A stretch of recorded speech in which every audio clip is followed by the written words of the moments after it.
Hello everyone, welcome to exam तेजी।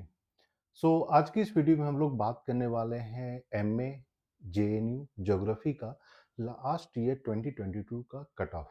और इसमें हम लोग कैटेगरी वाइज कट ऑफ के बारे में भी बातें करेंगे।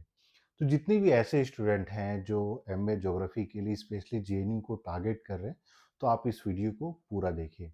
इसके साथ ही मैं बता दूं कि एग्जाम टेजी की तरफ से जो है टेस्ट सीरीज लॉन्च कर दिया गया है, और टेस्ट सीरीज के साथ साथ previous papers and everything provide किया जा रहा है। अब क्योंकि ये ऑब्जेक्टिव टाइप एंट्रेंस एग्जामिनेशन है सीयूईटी का, तो आप जितने ज़्यादा से ज़्यादा क्वेश्चन प्रैक्टिस करते हैं उतने हाई चांसेस हैं कि आपके सिलेक्शन हो पाएंगे। तो टेस्ट सीरीज या अलग अलग जो भी क्वेश्चन पेपर चाहिए, तो उसके लिए आपको कॉल या मैसेज करना होगा नंबर 8448878849 पे। और आप इस नंबर पे कॉल या व्हाट्सएप करके मैसेज कीजिए, और फिर आपको डिटेल में दिया जाएगा कि किस तरीके से आपको जो है क्वेश्चन पेपर या टेस्ट सीरीज जो भी चीज़ हम लोग प्रोवाइड कर रहे हैं वो मिल सकती है। तो यहाँ पे जे देखिएगा, जो M A J N U geography का GEOM कोड है, तो जो अलग अलग यहाँ पे आप अपने स्क्रीन पे देख पाइएगा, तो यहाँ पे अलग अलग कैटेगरी का अलग अलग मार्क्स दिया गया है। तो जो यहाँ पे मान के चलिए कि ये जो पूरा दो कॉलम है, ये चीज, ये आपका जो फर्स्ट कॉलम है, ये आपके कट ऑफ परसेंटेज मार्क्स के रूप में दिया गया है। और ये आपके लिस्ट ऑफ, या फिर आप बोल सकते हैं कि जो लास्ट सेलेक्टेड कैंडिडेट हैं उनके रैंक दिए गए हैं। तो जेएनयू जब मार्क्स रिलीज करता है, जब सीयूईटी के बेसिस पे जब जिनका एडमिशन होता है, तो उनके रैंक भी प्रोवाइड किया जाता है कि किसका, कौन सी स्टूडेंट का क्या रैंक था और फिर सिलेक्शन हुआ कि नहीं हुआ। तो सेम चीज आप यहाँ पे देखिएगा कि ये जो 27 जैसे है, तो ये लास्ट कैंडिडेट का सेलेक्टेड रैंक है कि उस जो जनरल कैटेगरी में जो लास्ट कैंडिडेट जिसका एडमिशन हुआ उसका रैंक कितना था। तो सबसे पहले अगर हम लोग बात करते हैं जनरल कैटेगरी का, तो जनरल कैटेगरी का आपका जो मार्क्स था वो 71.33। अब ये मार्क्स या परसेंटेज के रूप में ये आउट ऑफ 100 है। तो जेएनयू ने क्या किया लास्ट ईयर कि जो भी मार्क्स आपके आए हैं out of 300, 300 in the sense कि 75 क्वेश्चंस इंटू 4, तो टोटल मार्क्स जो था वो 300 मार्क्स का सीयूटी एंट्रेंस एग्जाम हुआ था। अब उसमें जो भी स्कोर आया है, फॉर एग्जाम्पल कि अगर मान लीजिए आपने 200 स्कोर किया, तो 200 डिवाइडेड बाय 300 इंटू 100, तो इस टर्म में आपके परसेंटेज कैलकुलेट किए गए। और यहाँ पे जो आप देख पाइएगा, ये सारा आपका परसेंटेज है। इसीलिए बहुत सारे लोगों का ये क्वेश्चन आ रहा था कि सर 300 मार्क्स में इतना कम मार्क्स पे कैसे जेएनयू में एडमिशन हो गया। तो बहुत सारे लोग तो ये भी पूछते हैं कि सर, अगर 71 मार्क्स पे एडमिशन हो रहा है, तो ऑन एवरेज अगर मान लीजिए मेरे जो है 20 सही हो जाते हैं, तो मेरा आराम से एडमिशन हो जाएगा 75 क्वेश्चन में। तो भैया ये जो है ना, परसेंटेज है कि मार्क्स आउट ऑफ 300 नहीं है, तो उसका ध्यान रखना है। तो सबसे पहले अगर हम लोग बात करते हैं जनरल कैटेगरी में, तो जनरल कैटेगरी में 71.33 मार्क्स पे एडमिशन हुआ है। वहीं अगर हम लोग बात करते हैं शेड्यूल कास्ट का, तो शेड्यूल कास्ट का जो एडमिशन हुआ है वो 59.33, तो मान के चलिए 60% पे। और जो लास्ट कैंडिडेट का रैंक था वो था 10।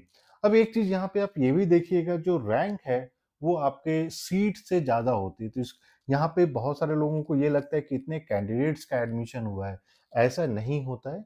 बहुत सारे शेड्यूल कास्ट में ऐसे भी स्टूडेंट होंगे जो जनरल कैटेगरी में क्वालिफाई किए होंगे, तो उस चीज का ध्यान रखना है। वहीं अगर हम लोग बात करें शेड्यूल ट्राइब का, तो शेड्यूल ट्राइब का 61.33 पे मार्क एडमिशन हुआ है।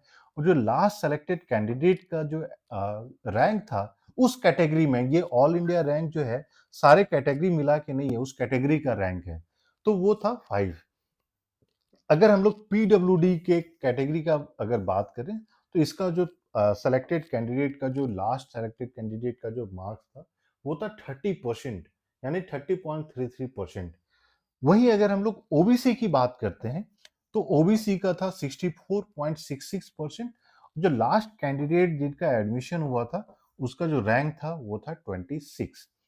यही अगर बात करें ईडब्ल्यूएस कैटेगरी का, ईडब्ल्यूएस, तो ईडब्ल्यूएस में 68.33, और लास्ट कैंडिडेट का जो सिलेक्टेड रैंक था वो था 16। तो ये डिफरेंस हो जाता है।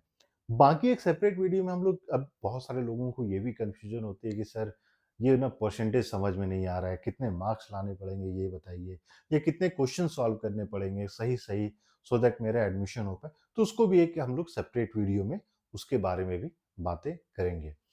बाकी एक बार मैं फिर से बता दूं, ईडब्ल्यूएस कैटेगरी 68.33, ओबीसी की अगर बात करें तो 64, वहीं अगर बात करते हैं पीडब्ल्यूडी कैंडिडेट्स का तो 30, शेड्यूल ट्राइब की बात करें तो आपका 61 हो जाता है, शेड्यूल कास्ट की बात करें तो 59, और जनरल कैटेगरी के कैंडिडेट्स की बात करें तो 71.33। दूसरा एक चीज इसमें यह भी ध्यान रखने वाली बात है कि ये जितने भी जो है ये डेप्रिवेशन पॉइंट्स को मिलाकर ही ये परसेंटेज कट ऑफ बनता है। तो जेएनयू ने लास्ट ईयर क्या किया था कि डेप्रिवेशन पॉइंट जितने भी मिल रहे थे उसको उस सारे पॉइंट्स को एज ए परसेंटेज ले लिया, और वो आपके जो भी कट ऑफ के अनुसार से आप बोल सकते हैं कि प्री कट ऑफ आपके एंट्रेंस के बेसिस पे जो परसेंटेज निकल के आया था उसी में ये पॉइंट्स इंक्लूड हो गया।